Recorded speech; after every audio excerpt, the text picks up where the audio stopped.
রিতার খুঁটিনাটির আমি রিতা তোমাদের কাছে একটি নতুন ব্লগ নিয়ে চলে এলাম। আশা করি তোমরা ভালো আছো, সুস্থ আছো। আমিও তোমাদের ভালোবাসায় খুবই ভালো আছি। তোমরা তো জানো আমি সকালবেলায় ফুল নিয়ে আসি, তো ফুল না নিলে পরে ফুলগুলো আর পাই না। সেই কারণে সকালবেলা উঠেই ফুলগুলো তুলে ওপরে এসে তোমাদের দাদাভাইকে চা করে দিলাম, আমিও চা খেলাম। তারপরে রান্না করে দিলাম তোমাদের দাদাভাইকে ডিমের ঝোল ভাত।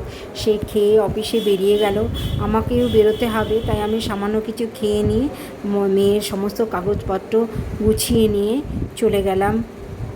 যাওয়ার আগে একটু ভগবানের আশীর্বাদ না দিলে মনটা কেমন খুঁতখুত করে, তাই একটু ভগবানকে নমস্কার করেই বেরিয়ে পড়লাম।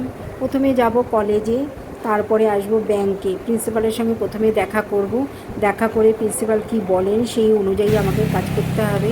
তাই প্রথমে কলেজে গেলাম। প্রিন্সিপাল বললেন আমরা তো ক্যাশ নিই না, আপনাকে নয় এনইএফটি করতে হবে, না হলে চেক দিতে হবে। তো আমি তাড়াহুড়োতে চেক বইটা নিয়ে যাইনি, ভুলে গেছি। সেই কারণে ব্যাংকে যেই এলাম, দেখলাম ব্যাংকের ম্যানেজার বেরিয়ে গেছেন। অ্যাসিস্ট্যান্ট ম্যানেজার বললেন যে আপনি আগামীকাল বা সোমবার আসুন, তাহলে আপনার কাজটা মনে হয় হয়ে যাবে। কাজটা আর হলো না। সেই কারণে ব্যাংকের কাছেই একটা লাগোয়া প্লাস্টিকের সমস্ত জিনিসপত্র বিক্রি হয়, ওখানে গেলাম, গিয়ে কিছু জিনিস কিনলাম। তো আরও কেনার ইচ্ছে ছিল, যেহেতু অটো আর বাসে, অটো না পেলে আমাকে বাসে আসতে হবে। সেই কারণে হাতে ব্যাগ, ছাতা আর এই সব জিনিস নিয়ে যদি বাসে উঠতে না পারি, তাই কম করেই কিনলাম। আবার সোমবার দিন যাবো, আবার কিছু প্রয়োজনীয় জিনিস কিনে নিয়ে আসবো।